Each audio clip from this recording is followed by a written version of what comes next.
সালাম সাহেব কত লোকের ফাঁসি ছিল, তারা বাইরে এসে পড়ছে। আর শেখ হাসিনা তো হাতের কাছে নাই। স্বরাষ্ট্রমন্ত্রী যিনি ছিলেন তার নাম কি নামটা ওটার, আসাদুজ্জামান কামাল, তা তো হাতের কাছে নাই। আর একজন যে রাজসাক্ষী হয়েছে তারাই তো জেল দিছে, এটা চক্ষু লজ্জার খাতিরে 5 বছর খালাস দিলেই পারত। কাজে এইটা কোনো এইগুলা বিচারের নামে প্রহসন বলে আমার মনে হয়।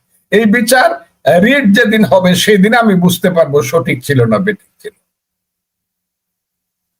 একটা জিনিস খেয়াল করবেন, ফজলুর রহমান, দেখেন এই ঘটনা ধরে আওয়ামী লীগকে অনেকে বলেন যে তারা প্রাসঙ্গিক করে দিল কিনা, যে আওয়ামী লীগ 13 তারিখে লকডাউন ডাকলো, সরকার বিশাল রণসাজে নামলো, এবং এখনো তারা নানান কর্মসূচির মধ্যে আছে। বাংলাদেশে ট্রাইব্যুনাল নিষেধ করেছে যে আওয়ামী লীগের কর্মসূচি প্রচার করা যাবে না। তারা গত 2 দিনও ছিল, আগামীকালকেও তারা কর্মসূচির ডাক দিয়েছে। তো এসবের মধ্যে দিয়ে দেশে মানে একেবারে নজিরবিহীন ভাবে গত এক বছরের মধ্যে বোমাবাজি হচ্ছে, ককটেল ফুটছে, আগুন লাগছে, গ্রামীণ ব্যাংক বিশেষ করে আক্রান্ত হচ্ছে। এই পরিস্থিতি সরকার ট্যাকেল দিতে কতটা ব্যর্থ, তা সে কি পেরেছে যে এত কিছু লাগিয়ে? এবং আমি আরেকটু আপনাকে নজর দিব যে আপনি জানেন যে এই ধানমন্ডি 32 নাম্বার কত ভাবে আক্রান্ত হলো বঙ্গবন্ধু শেখ মুজিবুর রহমানের বাড়ি। বঙ্গবন্ধু শেখ মুজিবুর রহমানের কি ভূমিকা, বা তার বাড়িটা বারবার আজকেও গিয়ে সেই সময় সেনাবাহিনী পুলিশ ফিরায় নাই, কিন্তু আজকে ফিরাতে গিয়ে এখন পর্যন্ত আমরা যখন এই শো করছি তখন পর্যন্ত এই জুলাই যোদ্ধা নামের কিছু মানুষ, পুলিশ দেখলাম ওয়্যারলেসে বলছে যে স্যার এরা তো স্টুডেন্ট না, এরা শিবির। এই যে আক্রোশ, এই আক্রোশের শেষ কোথায়? কেন এই পুরো একটা বাড়ির প্রতি এত আক্রোশ? এই কারণে আক্রোশ, কারণ এই লোকটা এত খারাপ ছিল। আমি সবসময় বলি যে শেখ মুজিবুর রহমান এই যে বাংলার সবচেয়ে খারাপ মানুষ।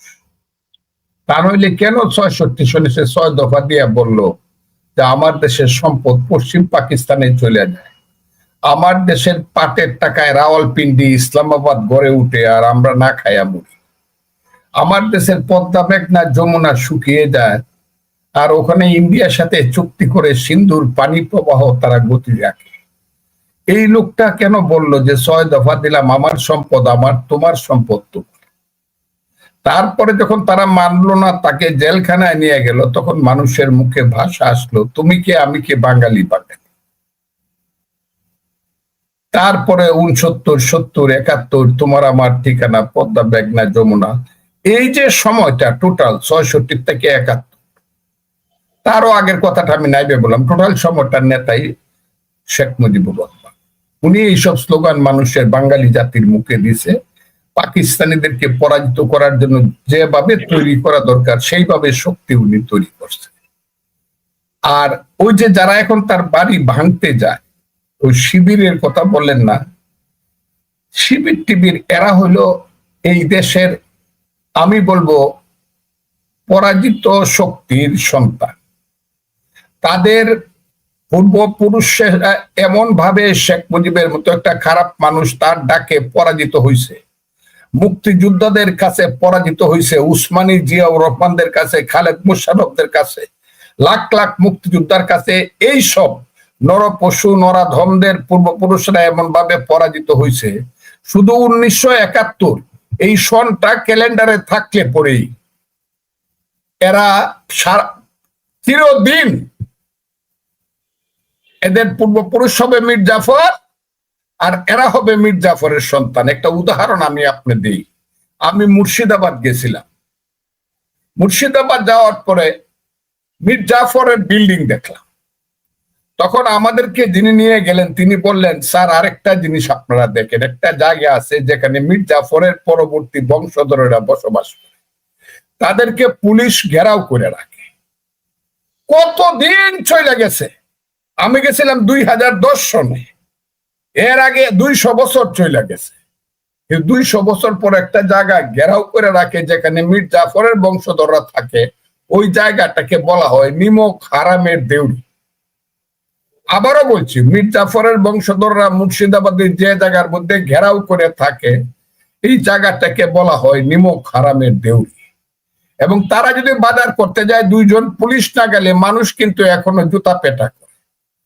কিন্তু তাদের তো কোনো অপরাধ নাই, তাদের 10 পুরুষ আগে মীর জাফর বেইমানি করছে, কিন্তু আজকে 10 পুরুষ পরেও আজকে তাদেরকে সেই বিশ্বাসঘাতকদের গ্লানি বয়ে বেড়াইতে হয়। আজকে যারা এইসব করে, ওই যে শিবির টিবির যারা করে, এরা 71 সনের গ্লানি বয়ে বেড়াচ্ছে।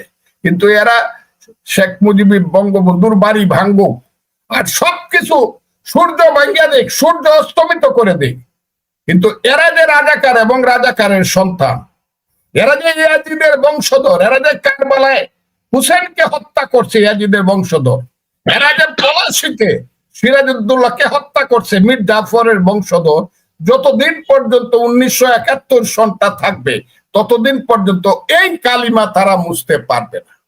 কাজেই তারা এই জেদে জেদে এইসব অপকর্মগুলা করে।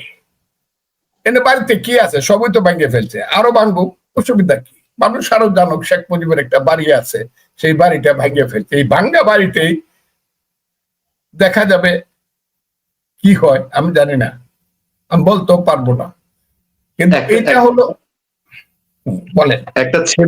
একটা ছেলে ক্লাস 9-এর একটা ছেলে ওই বাড়ির একটা ইট সংরক্ষণ করতে গেছিল, তাকে পুলিশ ধরে ফেলছিল, মুচলেখা দিয়ে ছাড়ছে। সেই ছেলেটা বের হয়ে বলছে যে এই ভাঙা বাড়ি একদিন বাংলার তীর্থস্থান হবে। আর যতই এটা ভাঙছে ততই এখানে যে ক্লাস 9-এর ছেলে যাচ্ছে, একটা রিক্সাওয়ালা ফুল দিতে যাচ্ছে, একটা অসহায় নারী গিয়ে ওখানে জয় বাংলা বলে। মনে হয় যেন যতই তারা এটাকে ধূলিসাৎ করতে যায় ততই যেন এরকম পোড়া বাড়ি জড় পদার্থটা একটা শক্তি পরিণত হচ্ছে। জনাব ফজলুর রহমান, আমি আরেকটু দিকে নজর দিতে চাই। গতকালকে স্বরাষ্ট্র উপদেষ্টা বলেছেন মামলার রায় যাই হোক বাস্তবায়ন করা হবে। আজকে এই সরকারের পক্ষ থেকে ভারত সরকারকে খুব কঠোরভাবে চিঠি দিয়ে আহ্বান জানানো হয়েছে, অনুরোধ করা হয়েছে শেখ হাসিনা এবং আসাদুজ্জামান কামালকে ফিরিয়ে দেওয়ার জন্য। প্র্যাকটিক্যালি এই রায়ের আসলে কি ফল, কি হবে?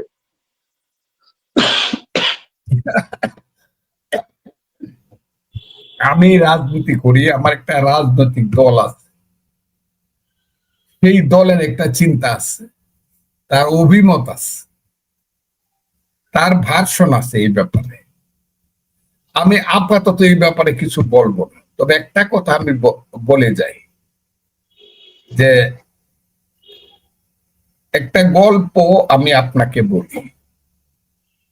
আপনার বাড়ি মোহনগঞ্জ, আমার বাড়ি না। আমাদের দেশে যারা হাত দেখে তাদেরকে বলা হয় গণক। আবার একজন গণক ছিল খুব অভিজ্ঞ, সে হাত দেখতেও হইতো না, মানুষের কপাল দেখে বলে দিতে পারতো কপালে কি লেখা আছে। এই গণক একদিন রাস্তা দিয়ে যাইতেছে, গ্রামের রাস্তা দিয়ে দেখে একটা মাথার খুলি পড়ে আছে। অনেকদিন আগে মানুষটা মরে গেছে, মাংস হাড্ডি পচে গেছে, শুধু মাথার খুলিটা রয়ে গেছে। সেই খুলির মধ্যে লেখা আছে অনেক কিছু হয়ে গেছে, আরো কিছু বাকি আছে। এই গণক মনে করলো যে ব্যাপারটা কি, একটা মানুষ মরে গেল, তার সমস্ত অস্তিত্ব শেষ হয়ে গেল, তারপরেও কপালের হাড়ের উপরে লেখা আছে অনেক কিছু হয়ে গেছে, আরো কিছু বাকি আছে, ব্যাপারটা কি? সেই কপালের হাড়টাকে নিয়ে আসলো এবং পরিষ্কার করিয়া তার বাড়ির যে গ্লাসের আলনা আছে সেই গ্লাসের ভিতরে আলনার মধ্যে রেখে দিল। সকালে উঠে দেখে যে লেখার কোনো পরিবর্তন হয়েছে কিনা। না, লেখার কোনো পরিবর্তন নেই, লেখা আছে অনেক কিছু হয়ে গেছে, আরো কিছু বাকি আছে। রাত্রে ঘুমানোর সময় দেখে লেখার কোনো পরিবর্তন আছে কিনা, কিন্তু দেখে না, একই লেখা আছে অনেক কিছু হয়ে গেছে, আরো কিছু বাকি আছে। আর গণকের যে স্ত্রী বউ, সে মনে করে লোকটা কি পাগল হয়ে গেল নাকি, মরা মানুষের মাথা সে কি দেখে, বিড়বিড় করে আবার কথাও। গণক একদিন বাজারে গেছে, মোহনগঞ্জের বাজারে। গণকের বউ একটু অবসর পাইয়া পাশের বাড়িতে গেছে পরে পাশের বাড়ির ভাবি জিজ্ঞাসা করছে, ভাই কেমন আছে? ভাবি বলছে, আর বোন কই না, তোমার ভাই তো পাগল হয়ে গেছে। কেন পাগল হয়ে গেছে গা? বলছে কি একটা মাথার একটা খুলি, এইটারে সারাদিন দেখে খালি সে বিড়বিড় করে। আমি জিজ্ঞাসা করলে কোনো কথা, ব্যাপারটাই তো আমি বুঝতে পারতাছি। ওই ভদ্র মহিলার স্বামী স্ত্রীর মধ্যে ঝগড়া লাগানোর জন্য একটু টিপ্পনি খাইটা বললো যে আপনি জানেন না কিন্তু আমি জানি। বললো কি জানেন, একটু দয়া করে বলেন। বললো আমি জানি এই যে গলার যে এই যে মাথার যে হাড়টা, এটা হলো একটা মেয়ে মানুষের হাড়।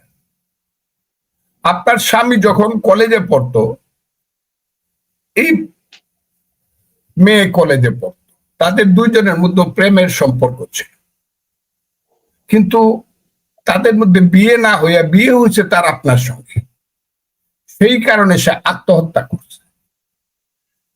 কিন্তু আপনার স্বামী তাকে বলতে পারে, সেই কারণে তার মাথার খুলিটাই নেয়া গ্লাসের মধ্যে রেখে প্রত্যেকদিন দেখে তার মনের জ্বালা মিটায়।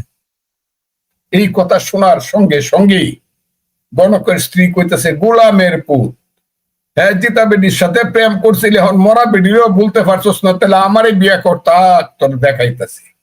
কইয়া গিয়া গ্লাসের ভিতর থেকে মাথার খুলিটা বাইর করিয়া ওই যে সিয়ার মধ্যে ফারাইয়া এটাতে পাউডার বানায় ফেলছে, পাউডার বানায় ড্রেনের মধ্যে ফালাইয়া দিছে বাড়ির পিছনে। গণক তো বাড়িতে আইসে